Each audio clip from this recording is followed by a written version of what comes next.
I have to press my speaker button. It is 10:03 a.m. and we are going to call this Board of Directors regular meeting of the Denton County Transportation Authority to order. We do have a quorum. First up is the invocation, and if I could have Mr. Gonzalez do that for us. Absolutely. Thank you. Join me in a word of prayer. Father God, thank you for this opportunity for Board of Directors of Denton County Transportation Authority to come together representing various groups of your people throughout Denton County and our communities and our region, our wonderful state and our nation. Lord, just be with us and we make decisions and we deliberate the decisions in the future of a lot of folks and employees and constituents and ridership. Lord, just make sure that you guide our decisions that we make each and every day. In your name we pray. Amen. You join me in the pledges to our flags. Pledge allegiance to the flag of the United States of America and to the republic for which it stands, one nation under God, indivisible, with liberty and justice for all. And the Texas pledge, please. Honor the Texas flag. I pledge allegiance to thee, Texas, one state under God, one and indivisible. All right. Do we have any introductions this morning, Mr. Christina? Yes, sir, Mr. Chairman. I'd like to invite Mr. Austin Frith to the podium to introduce one of our new team members. Morning, Mr. Chair, members of the board. It's my pleasure to introduce Mr. Andrew Fadner. Mr. Fadner is a Dallas native with over 10 years experience in database development. He's going to be leading our data management piece of our organization. He's got experience in data architecture and analysis. His most recent role is before joining DCTA was with Irving ISD as a programmer analyst, managing their Munis ERP software and building reporting solutions for their HR and finance departments. Prior to that, he worked as a consulting database developer and data modeler with Robert Half for a range of clients where he developed data transfer pipelines to connect ERP systems and data warehouse to consolidate records. Please welcome me in joining Mr. Andrew Fadner. Yeah, welcome to the team. We're super excited he's here. He's gonna manage our data. And there's a lot of it. Already making an impact. Thank you, Andrew. Great. Any others? I know, sir. All right.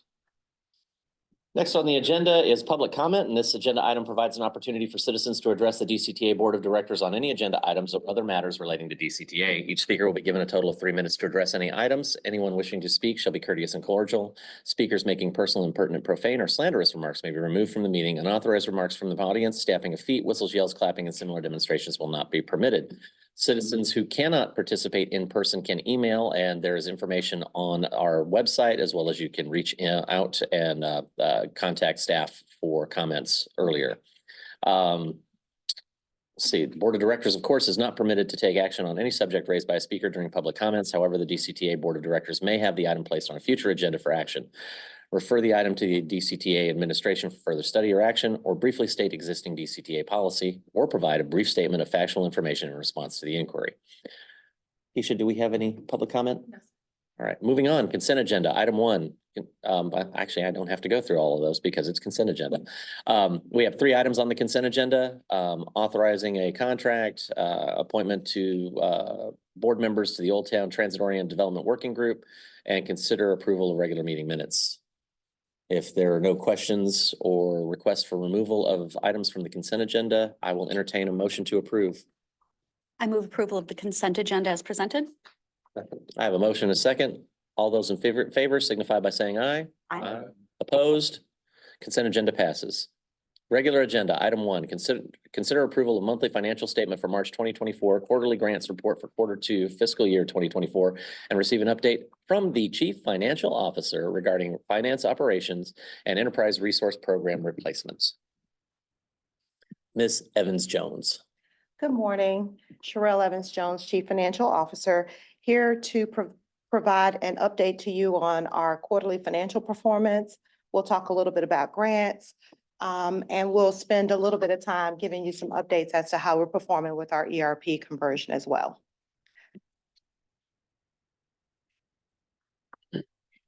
In terms of our financial activity to date, Revenue is at $25.2 million compared to a budget of $33.1 million. The large movement in that area has to do with our, the billing of our federal and state grants.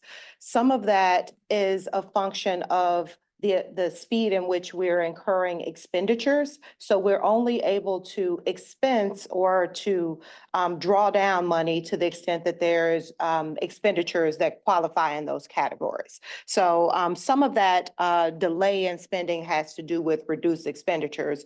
We'll talk a little bit in an upcoming slide about this, or I just wanted to maybe reiterate this because we've seen this in other presentations where as the balances are not used, they do not go away immediately. They are there and available for us to use later. Later in the year, we'll focus here. They're and available for us to use later in the year or in future years, depending on the timing in which those grants were obligated to us. So just wanted to make you aware of that. In terms of our operating expenditures, you have a total operating expenditure of $24.7 million. And this is getting to the point I was making in the previous slide where we have less expenditures, less actuals, and some of those key categories have to do with some of those key categories that we're able to expense to grants have to do with salary and wages, some of those outsourced services. So as you're seeing some of those things tracking behind budget, it impacts the amount of revenue that we're able to expense. But another way to think of it as well is on a net basis, you are not incurring the expenses, and so therefore you can't expense the revenue. So net, you're unharmed.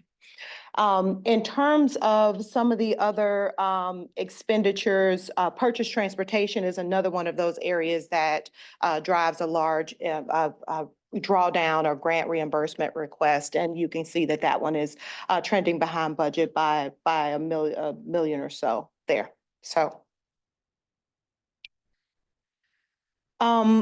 Lastly, in terms of, I'm going to draw your attention to a couple of things because you'll see something coming up later on in the presentation having to do with JROF, and you see a number of my explanations that I normally include out to the side have to do with JROF facility going away, et cetera. I wanted to try to connect a dot that will come up later in terms of when we built the 2024 budget, we factored in the JROF facility as it would be built, where DART would be in it, where lease revenue would have been being paid, where certain expenditures would have been paid. And this significant line item, the $10 million annual budget, was that expenditure for the capital item. So going forward, and an agenda item, you'll see us remove all of that.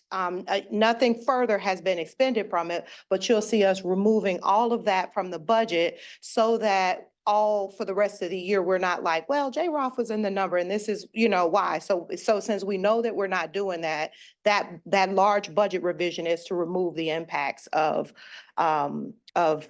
these types of items. In terms of our grant revenue, this kind of just gives you an idea of where balances were in the previous quarter and items that we have been able to draw down. This Collin County Rides is a new grant for us in terms of, the balances that we have been able to draw down during this period. So you'll see that one as a building item. And I thought this might be helpful for you to see some of the items that these grants are here to assist with and pay for, just to give you a little bit of an idea of the types of items that help us along as we are taking care of our transit services. I'll talk a little bit about investments, and I included an extra slide, an extra slide here. So this is some of the things that you're probably used to seeing. Total book value as of March, 16.13 million, real close to the market value, little bit of an unrealized gain. That number is going to move back and forth until investments mature. One thing personally I like to see is the quality of the investments that we are invested in. All of those are AAA, and that one little sliver of SD is the amount that was cash in the bank at the time. So the investments that we were holding as of March, all highly rated investments capable of being held to maturity and producing the income that we anticipated when we got into them. I included this slide, this bit of information to kind of show you. I'm trying to just give more information about it. It's a significant balance, and I want to make sure that, you and the public and all, everyone understands. And so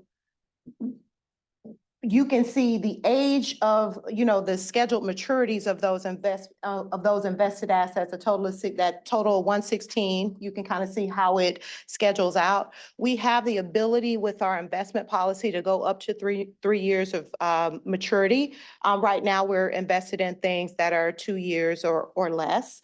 And this overnight, so that's 781 is the amount as of March that was in the cash in the bank. This very large LGIP is a local government investment pool. Many of your cities use pools, and this is Techstar. So a good portion of the funds are currently being held within TexPool. I wanted to share this information to kind of show you the distribution of those items. And the reason or the rationale behind it is, you see that yield? So right now, my pool is paying me just as good on a fairly liquid asset as some of these other investments. So what we do is we watch that yield. And when that yield is no longer favorable for us, we find other secure investments to begin moving into. Right now, the market is in our favor and the pools are paying very well. So just trying to provide additional information and not tell y'all the same things over and over again. So there's your investment lesson for today. Let's talk about grant revenue and ridership and, this little ecosystem that we're in. So we'll start here. The increase in demand of ridership has caused the increase in demand in our county due to increased population and all of those factors has increased ridership in our area. That increase in ridership has resulted in a significant increase in our allocations that are coming to us in future years. So you see some information there where I'm explaining that this $15.7 million represents about a 32% increase to us. That'll come related to our section 5307 formula funds. And what's significant about that is that one of those particular areas of funding, we receive it, if you kind of remember back to the grant slide that I just showed, we receive that funding in a number of different areas, but that 5307 funding increased for us by 40%, but the pool nationally only increased 2%. I'll let that sink in. That means that due to the dramatic increase in our ridership, maybe compared to how other transit authorities may be performing nationally, we've been made aware that our pool of funding will go up quite a bit. Now, why am I telling you this? Well, because it's great news and I like to share it. But in addition to that, I'm telling you this because what you should expect to see during the 2025 budget cycle and beyond is an increase in the types of expenditures that allow us to capture that. Okay? Yes. I have a quick question. So that's great news. But what it confused me a little bit because on slide 11, when we started this, it looks like the passenger revenues our actual is under our budget. So if we have such increased ridership, and what happened there? Let's see how It's about 300, I think. Yes, so you see my note there referencing Collin County rides. So when we increased our budget for Collin County rides, one of the things, don't start me to complaining about our system, but one of the unintended things that happened with our budget increase. So think about the entry when we said we were gonna do Collin County rides. We factored in an amount for passenger revenue and several other expenditures. This number, for all other purposes, spreads it over the course of the year evenly. But when you do a budget revision in our lovely system, it puts it all in one spot. It doesn't allow for a spread. So you're seeing such a variance here because all of the revenue that was planned for the budget went into this item as if it was gonna happen at the beginning of the year. And we have several months to allow that to play out, I got you. okay? Thank you.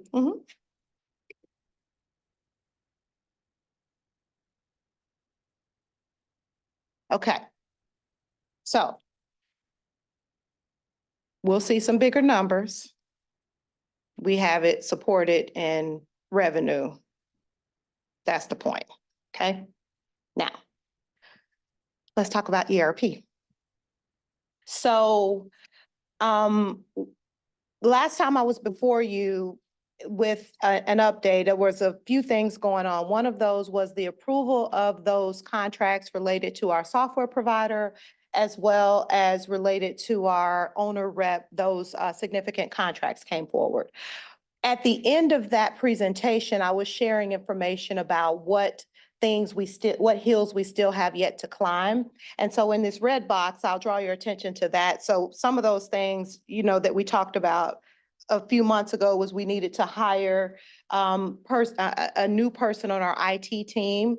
I put a little check by that. I'm a big, like checking things off my list. That's who I am. And so that you met that person in a previous board meeting, Mr. Mark Gibson. So we are excited and glad to have him a member of our team. The other thing that was open and that we were still having hills to climb had to do with finding full staffing, more specifically with the finance team. I think there's one more position that we might be working to hire on our IT team, but that position is not germane to this ERP project. So feel good about that, like we've accomplished some things.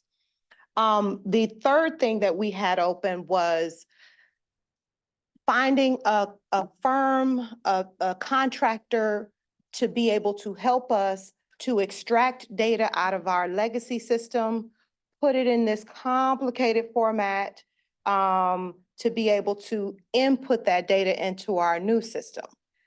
Check, we've been able to locate and find that firm. It's a firm by the name of Coa Hills. Coa Hills works with, has expertise in our legacy system and has done a significant amount of work with Tyler and putting these things in the right format. So we feel really good about that addition to our suite of vendors, contractors that will help us to bring this forward. The other thing that we had listed as an open thing to do was to consider temp staff or augmentation. And I leave that there as an open item because right now we're doing very well, and we hope that continues, but if this, that we may need to consider staff augmentation, like temporary staffing, in order to make sure that we can maintain our day job, so to speak, in terms of keeping our financial books and records moving and flowing, but also doing a significant amount of work that it takes to do the conversion. So I feel good about that, checking a lot of things off the list and making sure that we're set up for success. Some of the other things that have happened in terms of the ERP implementation. So in this top right corner, you'll see a little bit of details in terms of like significant stages. We have largely completed this stage. The only thing that remains is doing a presentation to our staff and teams and just kind of giving them more of an update as to where we are and how we flow. But we've gone through a significant amount of planning, deployment. Deployment is when all of these, it's when you actually get access to those systems. So we now have access to our production environment and probably three, non-production environments for us to do our work in to get ready for go live. And so that's you, if you don't have a box to play in, you don't have much of an ERP. So we now have the software and all of those steps. We move into this. We have started some of the work with the analysis phase. So that involves us looking at our current operations and figuring out what all of these very particular things are that we do in current operations. And then looking at the system again, almost in a demo capacity to figure out where we want to go. This is our current state, and where do we want to go in terms of our future state? With that information, it enables us to do configuration, it enables Tyler Munis to do configuration on the system. And so this takes a lot of time and it takes a lot of thought of our team members. We're early in that stage. I'll share. So we had our first of those sessions, and it starts, I like a picture that's off kilter. I do. I just do. So this was the first of our sessions to do chart of accounts, to bring in the all of the account numbers and et cetera, and figure out how they convert over. A lot of our work, so I'm giving you kind of a visual of this. A lot of our work is going to involve us working with our implementation consultant, our owner's rep remotely. A lot of our work is going to involve us removing ourselves from this building and going to a place where we can focus on that work exclusively. And when it's our time to do that, we're in it. And when it's not our time, we're back here handling DCTA financial business. So just wanted you to know that we're off and on our way with our first ERP session. I'm sharing this with you this is a copy of what you've seen in our, in the February presentation. So as I talked a little, these are all of the different modules that we'll be taking with respect to the financial application. Every one of those, you got to sit down and figure out what your current state is, where you want to go. And there's a lot of little particulars that you have to go through to figure out how you want to configure each one of those modules. So we're in that. That's why this next phase that we're in takes a considerable amount of time. Just sharing with you, we were here, we're moving down into this box. That's the main point of that. That's all I have. I'm happy to entertain any questions or providing any additional information for you. I'm not hearing any questions, so board will need a motion to approve the monthly financials for March and the quarterly grants. I have a Second. motion and I have a second. All those in favor signify by saying aye. Aye. Opposed? Motion passes. All right. Thank you. Thank you, Ms. Evans-Jones. Item 2, consider approval of intermediate service plan recommendation for Connect Bus frequency service change, bus stop installation, and GO zone capacity adjustments. Austin Frith. Morning, Mr. Chair, Thanks, members of the sir. board again. Austin, if I could just 1 second. Yes. We've contemplated this as taking these 2 agenda items together because they're related. But we'll have to approve them separately. Yes, sir. Yes. And so that's the budget revision is item 3 on our list. So you'll be hitting both of those. Yes. Okay. So good news here. We are moving. We are moving. So the dark blue is good news, stuff that we've been working on, it's completed. We are now in step 6, which is our board decision today. In previous board meetings, we've raised 3 decisions, or actually four questions that have to be made based on our intermediate service plan in this first phase. Those questions revolve around transportation, duplicative transportation modes, investments in additional frequency on our Connect service, and relocation of additional capacity for GO zone to maintain KPIs. We've structured our analysis and recommendation around concurrence and removal of duplicative service, investments in bus frequency, and additional capacity for microtransit in areas of need. As I mentioned last month, we continue to be on the path of this three-step approach for ISP Phase 1. Step 1 increases the frequency on Connect. Step 2 implements the Phase 1 of our bus stop infrastructure plan. And Step 3 is looking at that relocation of microtransit within that quarter-mile buffer of Connect 3, 6, and 7. So we're going to talk about the Connect frequency for a minute here. As part of our analysis of our modes, we compared average weekday cost per passenger for the different times of daily operation. As previously seen, the green box here on the left shows per route the average passengers per network hour for FY24 to date, along with calculated incremental bus cost per hour revenue of $86.53, and the system average cost per passenger of $8.03. The green box on the right shows how during the midday for FY24 to date, the cost per passenger is less for Connect Bus, not only today, but also when we add the additional frequency, as we're going to see in the recommendation. Similar analysis was done for morning and evening time. Excuse me.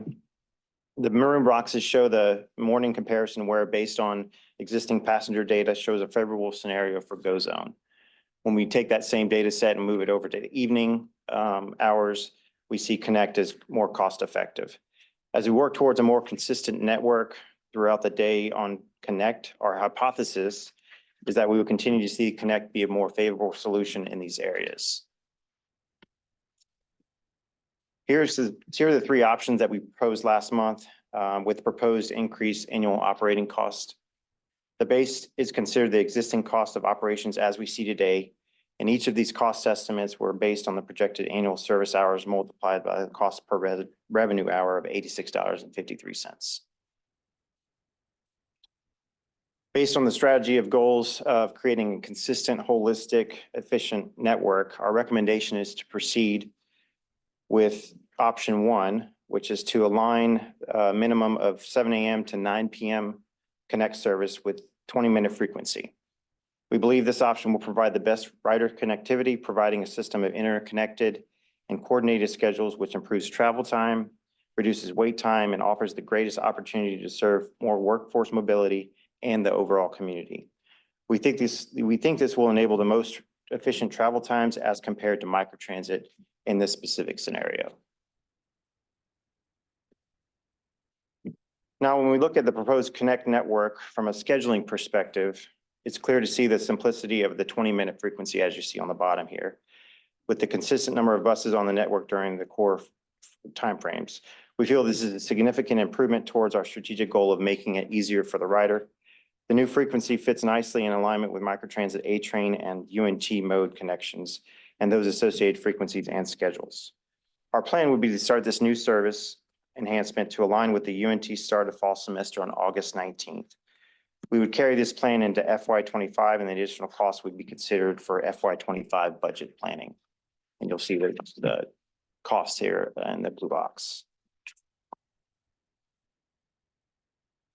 So Step 2, bus stop infrastructure. We are currently in the process of validating the exact stop locations as mentioned at last board meeting. And we're looking at resolving any conflicts regarding flow of traffic, sight lines, right-of-way availability, sidewalk alignments, and any utility challenges.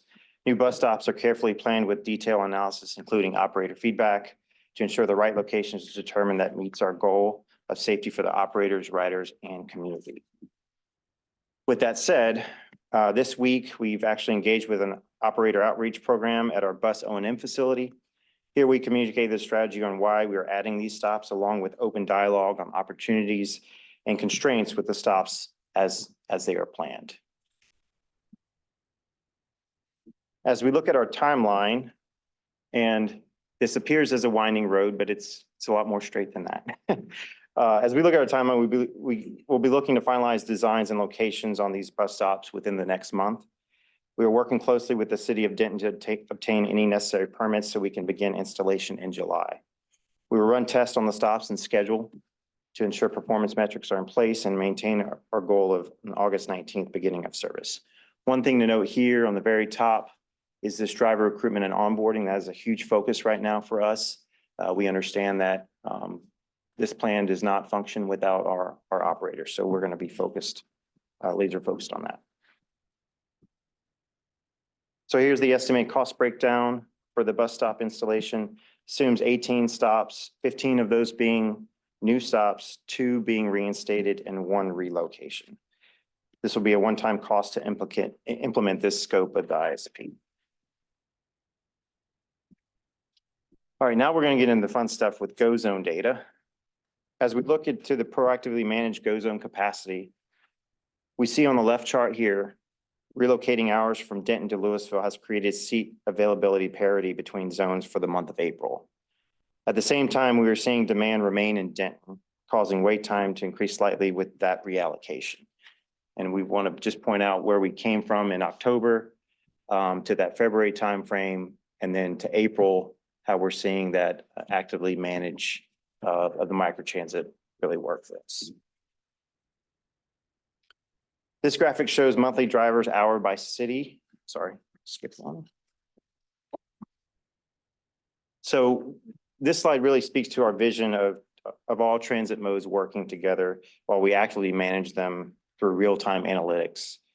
As you can see, Go Zone is no exception here. You can see where we identified the issue at fiscal year start on the top right-hand box.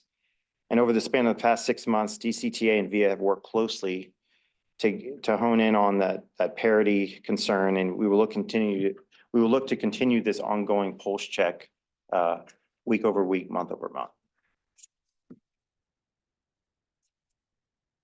This graphic shows the monthly driver hours by city. As you can see, we are reaching and at times exceeding capacity, which is that dotted line up top. This shows that the system is running at max capacity due to increased demand. Knowing this is a key element of our service design and planning, as we move from one city to the next, we need to fully understand the unintended consequences that this has on each member city and the network as a whole. So we're going to dive into each city's performance from the start of the fiscal year now. This chart showcases the Denton performance for the fiscal year start date and its correlation to seat unavailability. This is helpful to see how the shift in capacity impacts seat unavailability KPIs. Keep in mind that our target KPI is 17.5% for seat unavailability.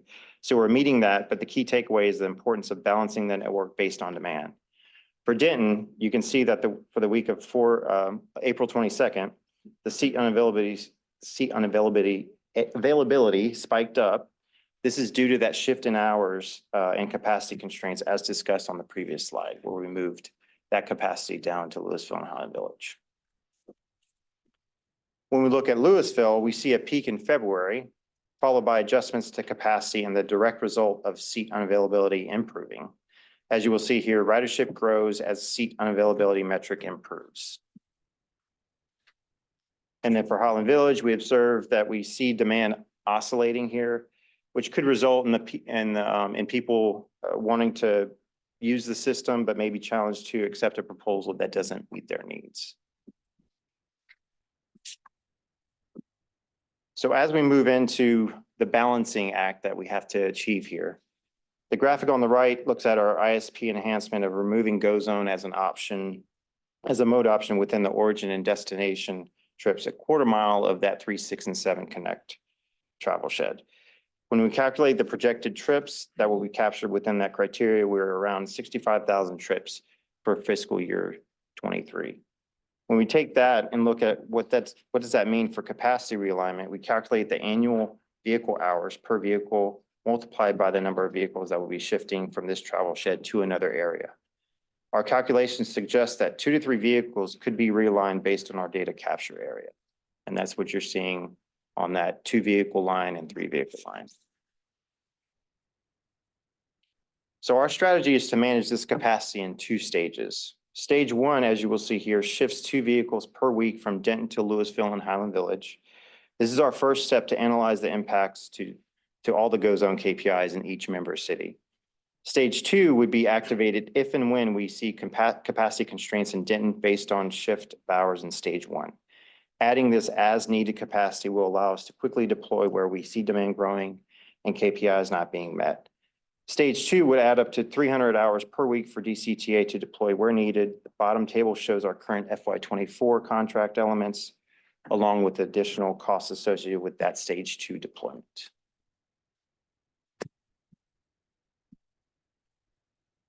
So as we look forward into the next 3 months, we have outlined the 3 steps to implement our first phase of the ISP. We have a full plate of tasks to complete here, but we are confident and we stand ready to achieve those goals for the August 19th service launch. One key note here highlighted in green, as mentioned before, is our public engagement and operator recruitment. We're putting extra emphasis on this line in the next 2 months, so we can ensure that the communication is clear and these enhancements are easy to follow for the riders. We understand we also can't execute this plan without our operators. So we're heavily engaged on that outreach and the recruitment of additional operators to meet this goal. Here's the breakdown of costs related to this first phase of the ISP. FY24 is assuming the bus frequency and stop enhancement aligning with the start of the UNT fall semester, which is August 19th. The FY24 GO zone adjustment here aligns with starting a couple weeks ahead of that UNT start date. As we know, students typically arrive at campus a couple weeks before that semester begins. And those are the base plus the incremental cost adds. So what's next? So our vision here is an actively and efficiently managed transit network where we look at mode expansion, mode shifts, and capital investments that are triggered by diving into data analytics. This is what we have done with our first phase of ISP. Our next step we are embarking on now is taking the same approach and looking at the UNT routes and GO zone data sets. We feel there is strong data that would suggest we have an excellent opportunity to increase schedule within our UNT network while relocating GO zone. At the same time, we'll be analyzing University Drive. That's highlighted in the green area. We have data and general public feedback that suggests there is strong demand that could align with another route along this corridor. So as we chart our path forward, we are excited to uncover some of these opportunities that we feel will better align with the supportive transit in our communities. And Austin, if I could just jump in here.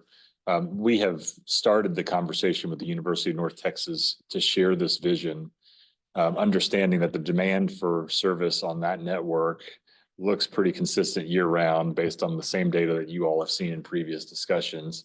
Optimistic with the response that we've gotten from University of North Texas, but it's important that everybody contributes their portion of the cost for providing year-round bus service on this network. And just know that we're in those conversations and glad to provide you an update at the appropriate time.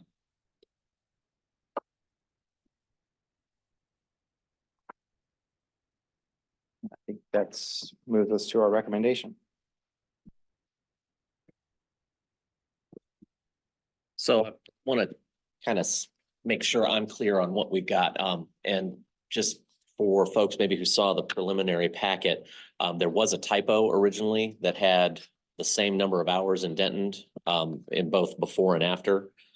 Those hours were adjusted and you can see them in this slide here. So that created some clarity. I had some confusion on that. So Austin, what our net conversation here is we would be adding dollars for Denton Connect. We would be removing dollars for Denton GO Zone. We would be adding dollars for Louisville Highland Village GO Zone as stage one. Correct. And so we're shifting GO Zone dollars capacity. Yeah. But we are adding, it's a net, I take 671 out of Denton, I add 440. So Denton's getting in an additional 230,000 for services. Right. Right. Louisville Highland Village is getting an additional 671 in service, but that's not a budgetary increase, right? We're moving dollars within the system.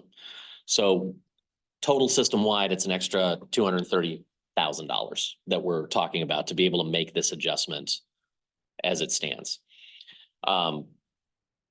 Next year, or stage two, maybe not next year, later, stage two is a not to exceed amount of 671K. Roughly. Correct. And that is, if the KPIs start getting out of whack, this is dollars that DCTA is requesting to be able to adjust and fit within our KPI engine to meet today's KPI numbers. That's correct. Okay. So, and I want to kind of take this back and put a little history on this. This is the experiment. This is why myself, Chris Watts, board members back in 19 and 20 started having this conversation, was exactly this data. Is if I turn it down on one modality, what is the impact? And what can I do to adjust that? And does that mean I need different KPIs because of the mix? But I don't know. I mean, all of the numbers that we see here are assuming that we get 100% of that ridership. Right. That they move from one modality to the other. We can assume that there'll be some part that says, you know what, I'll walk a quarter mile plus one step and get my go zone. Yeah. There may be. But to counter that, that's where the KPIs come in. Because it may be a situation where the board starts to say, okay, these KPIs, we need to make them worse, for want of a better term, to move people to the modality, because the modalities are equal now, right? It's as I look at frequency, you know, we're building the Connect system to have a frequency that's equivalent to the Go Zone frequency. So we're saying the products are the same, the modality is different. And this might be a choice. Well, I want the Uber style setup versus I want to take a bus. Well, at some point, we know that these are equivalent services, but there's a cost value associated with them. So then we can start using the KPI dial to migrate to that service. Am I expressing this in a way that makes sense? Yes. Okay. So for me, I'm okay with giving you guys the headroom. I do have concerns of another $600,000 for next year, but I need to be able to see what the KPIs do so we can make those adjustments from a policy perspective, as opposed to the board just sitting here every time and going, well, 17's not doing it. Let's try 15 or 19, or I don't want to sit here and do that. I hope you guys don't either. But I think if we can look at, okay, this is the first experiment. Now, how do we use the KPIs as a lever to move people from one modality to another? I think that's going to put us in an amazing position nationwide. I don't think anybody's doing it like this. Are we capable of that data analytics? Are we capable of being able to do that as we move through and we pull the lever? Andrew, who you met this morning, is our resource, our capacity to be able to set up the infrastructure to have that sort of decision-making dashboards in front of us. Okay. This is a very what we've done through the ISP up to this point has been very labor intensive, because every time you pull a graph, you've got to do it again manually. But what it has established is we now have a standard set of graphs that are saying, okay, if we've got these things updating continuously, I've got a dashboard that now I can make real-time decisions on. So we'll talk more about what this planning and development department and functionality is in the future and how it relates to the operations department and all that sort of stuff. But the vision that you're casting is understood and appropriate. And we're doing this in real time, stepping into it, but that's what we're trying to enable. Okay. Because I think as a board, we all have concerns about putting more money into the system that may be perceived as inequitable. Or maybe just, hey, we're putting more into Go Zone. Why aren't we putting it into Connect, or why aren't we putting it into the A train? And I think those are all valid concerns from this board. But I get, this is the big experiment. This is why we've gone through the last 4 years, 5 years of using and looking at this data. So I'm comfortable with it. I'm glad that we have a check on it, because if you come back to me and say, well, we're going to keep doing 670,000 in perpetuity, I might have some heartburn on that. And Mr. Chairman, if I could, I'm going to be a little more, I think I can be a little more precise in what I'm saying about having the lines of the organization set up. Right now, operators are primarily the ones monitoring KPIs Mhm. and then saying, hey, we may have an issue over here. And then the planners have to figure out, okay, how do we fix that issue? Really, there's a planning function, there's an operating function, and then there's a service design and performance function that should be in place to be the one monitoring how all these pieces are working together and making recommendations to the planners and the operators to work together to solve that problem. Because the operators, this active management means that that our leader of mobility services, Kevin Thompson, is looking at these, he's on the phone with VIA on a daily basis saying, hey, we gotta do some things different. That's while running our paratransit operations and all that sort of stuff, that's a full-time gig. And then he does data analytics on top of that. Okay. So Andrew's building the pipeline.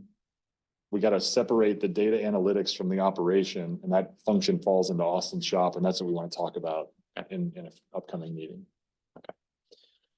So that's what I'm seeing. That's the vision and conversation that I've been having with staff and myself about where I was gonna come down on this. Be more than happy to hear other questions, input, but I just kind of wanted to put a package on that as I perceive it over the last, 5+ years. And maybe to kind of refresh my mindset on what's going on. So I appreciate the clarity here. Of course. I would like to ask a question. I'm curious. Sorry, mine's not good. Curious now, we started making these changes between October and April. You changed we tweaked things. Has the public sensed that? Have you seen anything from the public as far as people sending you emails about, hey, I noticed the wait time is more now? Has that been? Well, obviously the wait times have increased and you see they're ticking towards that 24 minutes. I think it's been, from my perspective, it's been pretty quiet. Mr. Bell, have you had anything that you would add with regard to increased public feedback on wait times or anything like that? Not necessarily with respect to Gozo. I think right now Kevin probably has a little bit better insight. He's here. And he's saying no. He's saying no. Is he saying no to coming in the room or is he saying no to the question? He said, no, we're good. So I trust his word. He's deep in it every day. Okay, so that was curious because you're playing around with the dial. Already we start playing around dial. It's a little bit more significant. Minor tweaks, the public's not noticing it. Yeah. So, okay. Thank you. But when they do, we will hear that. There will be a threshold. And I think, one of the really interesting things, if you go back to that Highland Village slide, please. So we don't hear complaints about seat unavailability from Highland Village, but something Austin says is really important. That oscillation where the blue bars kind of go up and down, it's almost as if people are trying and saying, no, I don't like 15 minutes. No, I don't like 20 minutes. Oh, 7 minutes. Okay, I'll take it. It's almost like the demand goes up and they hit some resistance and the demand goes away. And when you think about it, that makes sense from a choice rider perspective. And so that's why we believe, from a, again, hypothesis, that if you put more capacity in Highland Village, you would see more of those rides become realized. But again, we won't know until we run it. Kind of laughed at that graph in the statement. Well, the ridership has remained steady, but the demand and the seat unavailability has not. Yeah. And remember, that ridership is 4 times greater than it was at launch when we added those 2 vehicles to Highland Village. Other comments, questions? Can you touch on we made a statement on Connect Network schedule that increased frequency drives better connectivity to A-Train. Can you talk about the methodology behind that statement?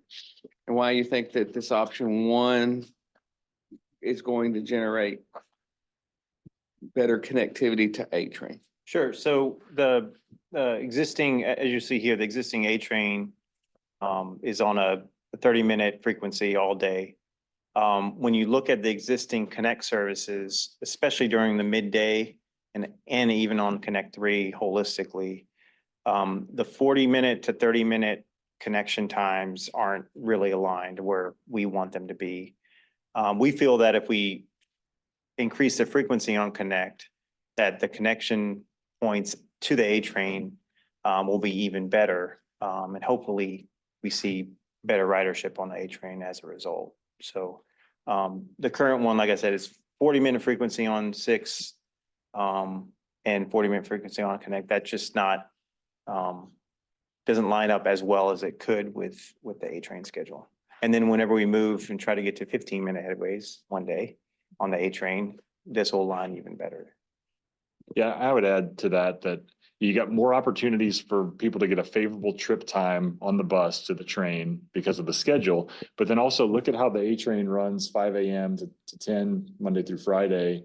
And now you've got more hours of the day where the buses are connecting to the train. So you've got more access to the train by the Connect network. So it's I think it's frequency, like Austin said, and the buses connect to the train more hours of the day.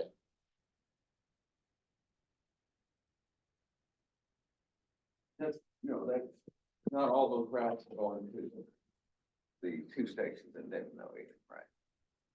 Those three. They go to All three? the, they go to the Three of down, them are? The Connect routes. the downtown Denton Transit Center. I have a question about the recommendation on the table for Go Zone. So it looks like that what's being recommended for approval includes that stage 2 resource allocation, right? Correct. Okay, so that's adding an extra 300 hours a week. It will allow us to put that in the budget for next year, but only be expended if we're not meeting the KPIs that we would expect. Okay, so a not to exceed amount. Correct. Okay, And as we continue the ISP effort, I mean, from my perspective, as we continue the ISP effort for the next phase, like Austin laid out, we're going to bring these KPIs back to you over and over and over again. So you're going to see, and then we'll be able to talk about, okay, we're hitting that threshold where we think we need to cut some of this loose. okay.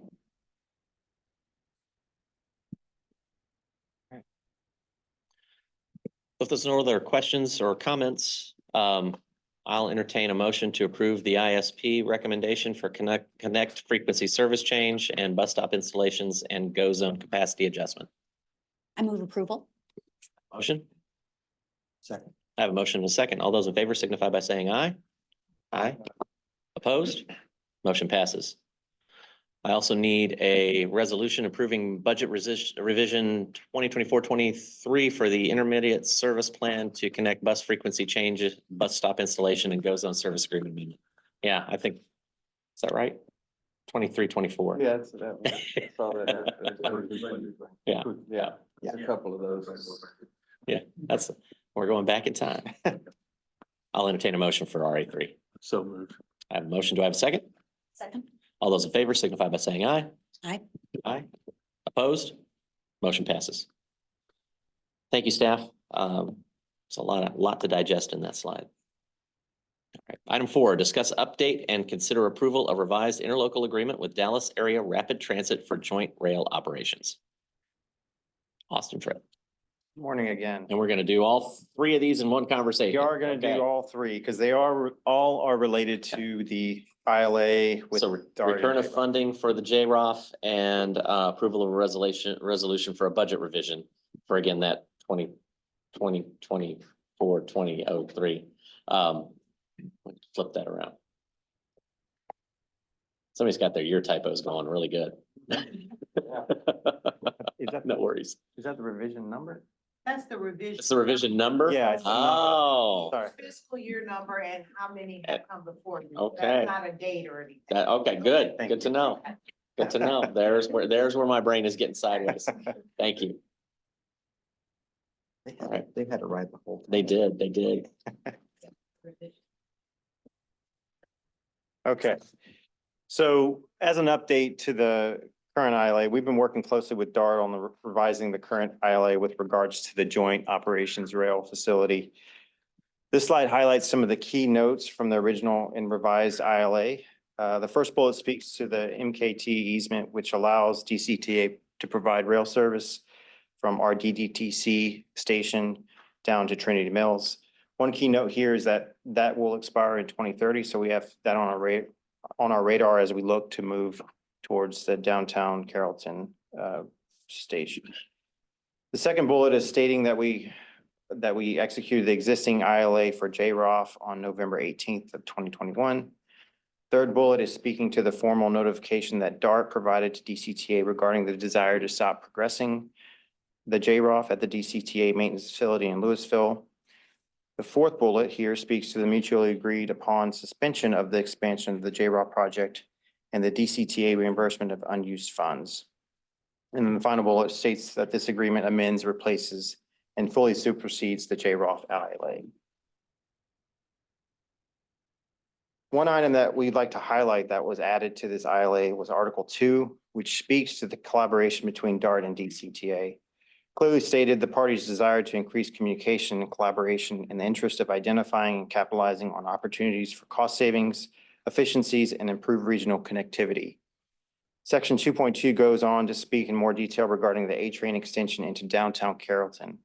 We feel this is a prime opportunity that as we put the JROF on indefinite hold for now, we're full steam ahead on the A-train enhancement program. This verbiage helps solidify our partnership with DART and the upcoming coordination that we will need to engage with them on.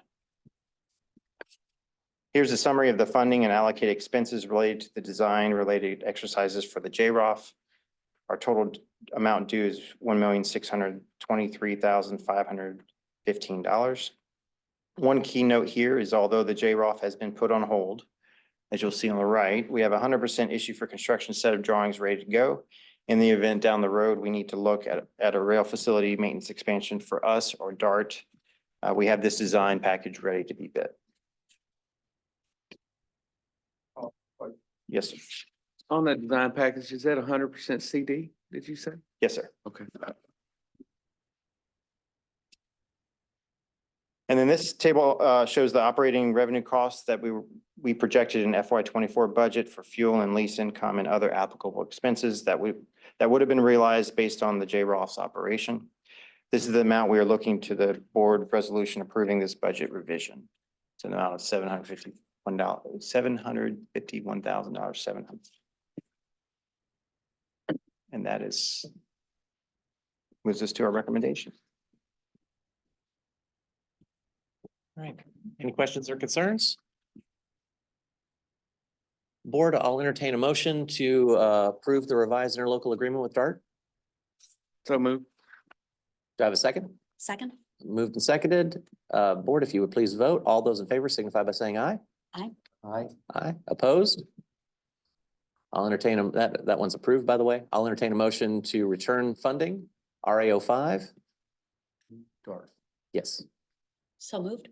Second. I have a motion and a second for the RAO 5 recommendation. All those in favor signify by saying aye. Aye. Opposed? Motion passes. And I'll entertain a motion regarding RAO 6. I move approval. I have a motion. Do I have a second? Second. I have a motion and a second. Board, if you would please vote. All those in favor signify by saying aye. Aye. Aye. Approved. All right, those are done. Thank you, Mr. Frill. Thank you. All right, next up, discuss update. So this is not an actionable, this is just discussion on the bus fleet replacement and bus purchases. Mr. Maurice Bell. Greetings, Mr. Chair and members of the board. I get the honor of being able to share with you more information about the bus purchase. If you remember, a few months back, we talked about future plans to replace some of our aging fleet. And so this is some items that we've identified to be able to share with you. Disclaimer, I did not stay at a Holiday Inn last night. I stayed at home, but I do have some experience to be able to share with you the importance of this. So yes, we're going to do something very, very well here for our customers. We're starting with the exterior and interior powertrain of the vehicles. If you take a look here, the picture on the top right, this is a base vehicle, okay? The base vehicle itself comes one color. And so, of course, when you take a look at our current design of the vehicle, as well as taking a look at the A-Train design, we have the opportunity to be able to design the look of this vehicle in a way that helps fit the image that we are trying to put together to improve and enhance for, of course, our agency. And so for that, there's opportunities to be able to go into painting as well as the wrapping of the vehicle. Now, there are some items in that area that of course to be of concern with the painting of the vehicle, although the costs may go up. And as you can see here, the current scheme is on the high end. That was back when we first originally spec'd these vehicles. But if you take a look at wrapping, some of our rail cars are actually wrapped.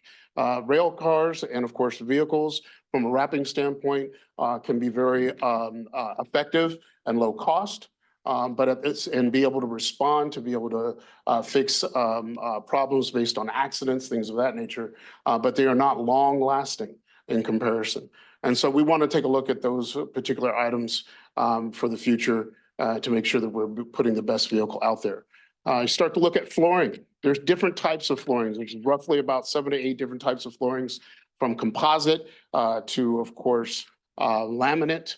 But we want to take a look at the flooring that's going to be best fitting our needs. As you can imagine, in other states like in New York, some of the cold weather states, their flooring is set up in such a way with the anti-slip because of the cold weather and those environments. We want to make sure we're picking the appropriate flooring that is cost effective and meets the needs of our ridership and our conditions. Same thing with windows. There's a lot of different variations of windows. If you take a look at the picture again on the top, that is the most modern look of what these windows are coming like right now. We can have those windows customized to best fit our environment. As we well know, our heat during the summer is a big piece, and we want to make sure that we're having those windows spec to meet those needs. We're getting into powertrains. We talked about this a little bit before. Now, we're not taking a look at electric vehicles at this point, but this current purchase that we're looking to make for this year, we're going to stick with strictly diesels. And so we're going with the standard diesel powertrain in that configuration.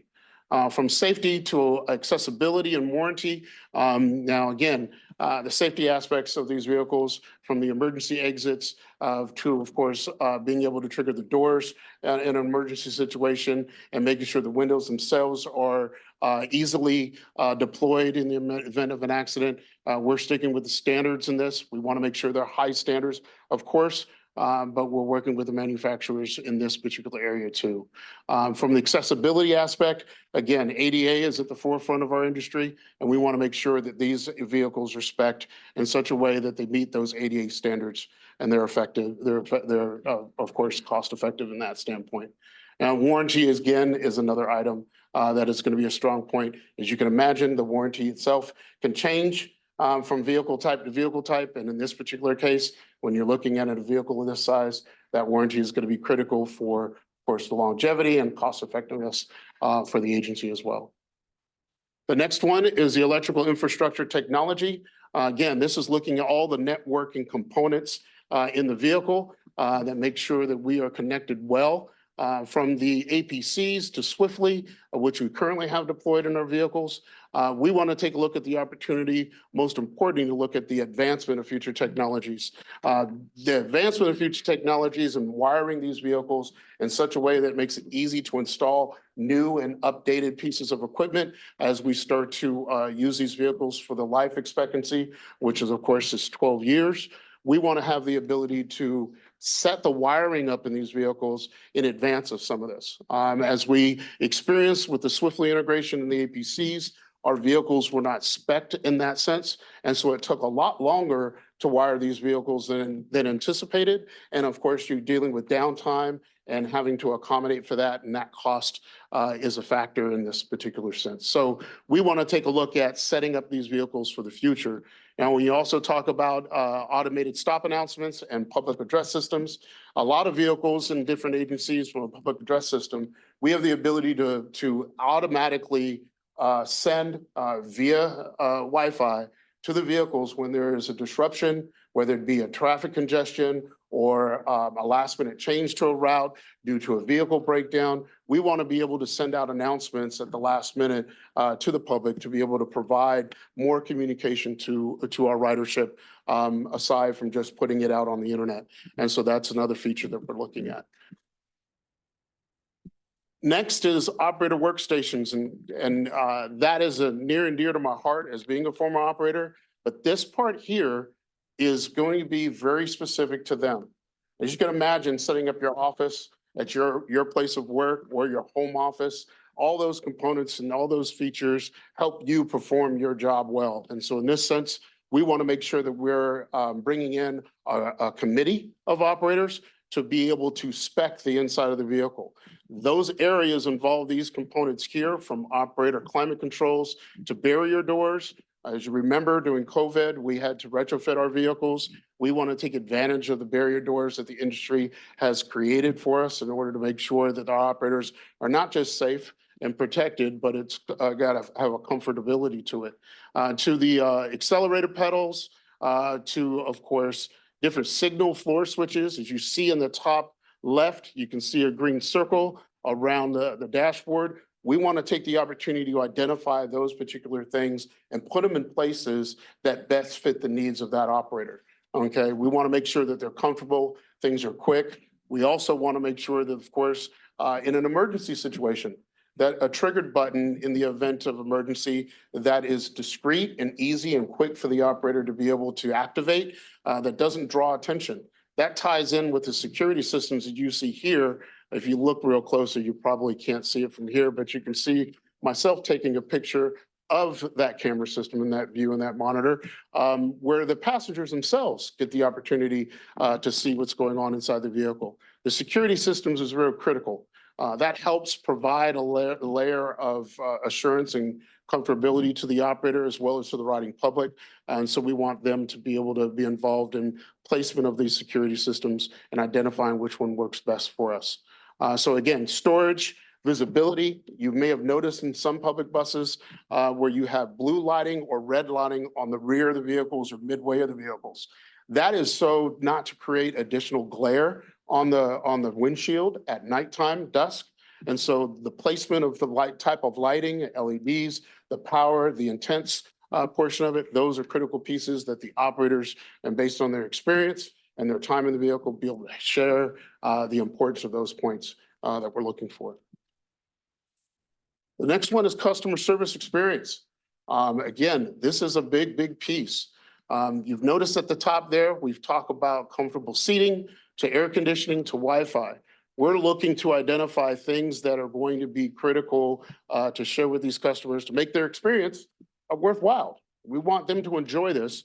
And so therefore, we are looking at all the different items you see here to visibility of signage. The top picture, top center picture there, the signage of where accessible seating is placed. We also want to identify those seating locations for folks that are actually visually impaired, as well as folks with canes, strollers, you name it, tap and go systems. We want to provide as much signage as possible that makes it easy for the customer to understand where they are. If you take a look at the picture on the far right, that is, of course, how to identify the pull strings, of course, to be able to make stop announcements. You know, these are just some examples of what we're looking at in regards to signage. Wheelchair accessibility areas, bike racks. Again, our system is going to be critical with bike racks. We want to make sure we're providing a very easy bike rack for the customers to utilize. To, of course, contactless pay systems. That's a future piece of technology that we've been looking at and working with the IT department for a future rollout, as well as some of the items you see here that we're not going to be recommending under this particular bus procurement because it does not meet the needs of what our service is currently providing. You know, from USB chargers to reading lights, footrests, more or less is geared towards the over-the-road coaches to which we currently do not operate. So lastly, looking at the summary, more than 88% of the vehicle itself is base price, as you can see here. But there is a lot of other items from training modules to, of course, of the options that I shared with you earlier that we are going to be working into the next presentation, which roughly makes up to 12% of the overall price of the vehicle. This is where we're going to bring to you our other recommendations, what the pricing looks like in the future, in order to be able to spec the very first vehicle and of course, future vehicles in the years to come. So with that, what's the schedule? This is the schedule here. Over the next 2 months, we're going to be customizing this bus, meeting with the operators, meeting with the actual manufacturers to identify all of those different cost points and features. Then we're going to bring it to you in August in regards to the pricing review, and then in September for final approval in order to prepare for delivery of a new vehicle around April of FY '26. Any questions? One question. So you showed us what the base price is. And so you're gonna back up, I guess, and looking at, you're gonna probably add 12% to that, and that's gonna be your budget number, because we're gonna start the budget process pretty soon. I assume that's how you're Yes. gonna do it. Yes. And we already have some money programmed in the long-range plan for bus purchase in 25 and 26. And given where this delivery date is, we might be able to combine those years to order 4 buses at one time. And we'll be talking through that in the budget process for Okay, sure. so it's already baked in, so. Yeah. Good, okay, so. Yeah, thank you so much for this update. Super comfortable with all this. I think you've done a great job of prioritizing what really matters to our riders and our operators. I think, obviously prioritizing ADA accessibility is really important for us. That's a really big chunk of our ridership as individuals with disabilities. Prioritizing safety and comfort for our operators is a really high priority. Totally understand why we're doing a standard diesel powertrain with this purchase. Just want to kind of reiterate my hope that in future long range planning that we see plans to eventually budget for low emission vehicles. Yes. That might be a very long range. The scoping of this first vehicle is something that becomes our base point for future purchases. The only thing that would change is, of course, the low-no standpoint. A lot of agencies create this as a template, and they only make minor tweaks based on what they're looking to accomplish. So this is going to be a great opportunity for us to set the baseline for future purchases. Mr. Bell, just refresh my memory. So we're looking at primarily buses for Connect at this point. We're not really dealing with UNT shuttle or any of that So stuff. Connect right now, where our focus is getting 40 footers in Yep. order to be able to, it does help with the university in regards to Discovery Park. But we're looking at 40 footers as our first set of purchases, roughly 4. That's what we're gunning for. If finance has it available for us to use. But we definitely want to focus on those first. And then after that, we'll be looking at the next set of purchasing to be more 30 to 35 footers in the low-no range as necessary. Great, thank you. You're welcome. That was only a discussion item, so if there's no further discussion, we can go ahead and move on. Great, thank you, Mr. Thank Bell. you.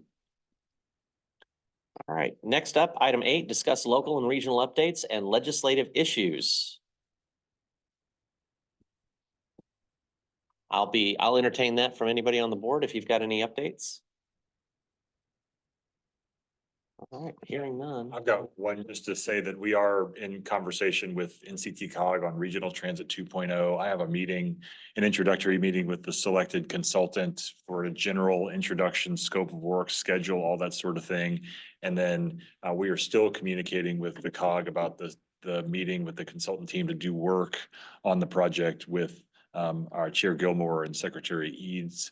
And so we'll keep you posted on the scheduling of those meetings. I would say the only thing that maybe is creating some friction in that is the conversation that Dallas is having about their DART funding, which is interesting to say the least, because they don't really have control over how that money gets spent by DART. So I don't know what the value was of waving that flag when they don't get the money. The money comes straight to DART. So that's an interesting virtue signal that they did.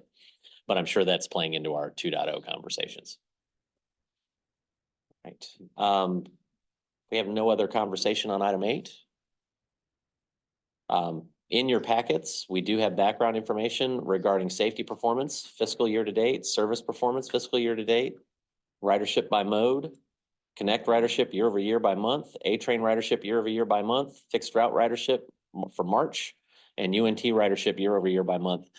For you folks watching at home, that's some amazing data to look at. There's a lot of meat there to review, but does the board have any questions or comments about those memos at this point?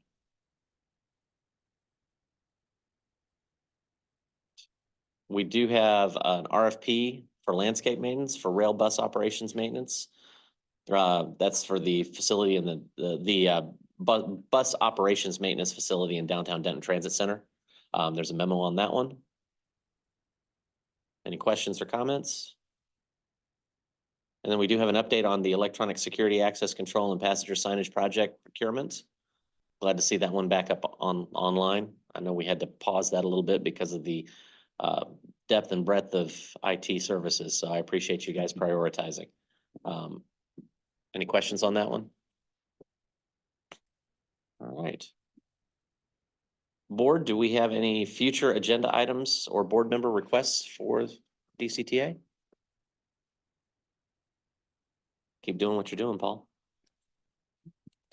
For the entire team, thank you all very much for where we are. The ISP to come to this milestone, to go from vision, how we think this might work, to now having a plan for how it will work is an exceptional effort. So I'm grateful, and an ERP project that is well underway, and all the various conversations we have going on. We're in a great spot, and the numbers and the results show it. So thank you all very much. Our next regular board meeting is scheduled for June 27th, 2024. So put that on your calendar. And then we'll entertain reports on items of community interest. Ms. Green, just work my way across the table. Anything? Mr. Smith? Ms. McGuire? Ms. Molina? Yeah. It's summertime, folks, whether you want it to be or not.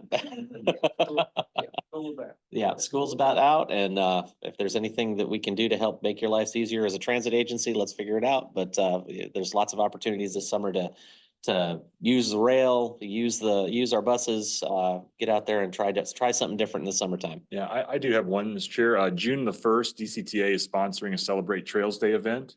We're going to have tabling set up at the downtown Denton Transit Center, vendors, et cetera, as we celebrate the A-Train Rail Trail, that great community amenity that connects to each one of your member cities. And so just be on the lookout for more information about that. Thanks to Mary Worthington and her team for leading that effort.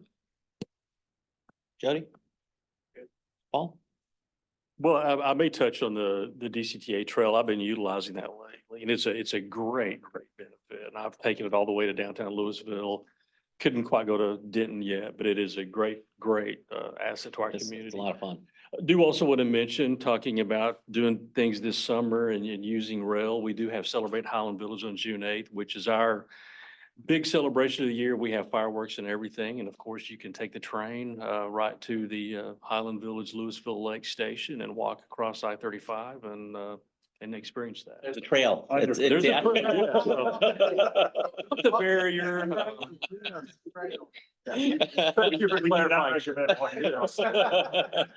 Thank you for that clarification, Chair. Yes, yes, you can save those paths. Yes, you can. Yes, you can. It's a great thing.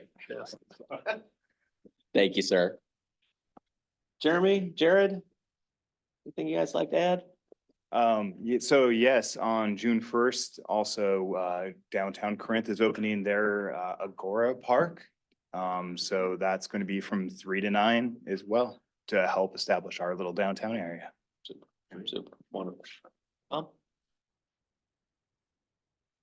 Anything for us? Oh, Freedom Fest, and we'll have Memorial Day, all that coming up. We actually had at the wall, the Eagles presentation. Okay, wonderful. And that was part of it. Gotcha. Excellent. Well, I don't believe there is any additional action. Is there any closed session? No, sir. All right.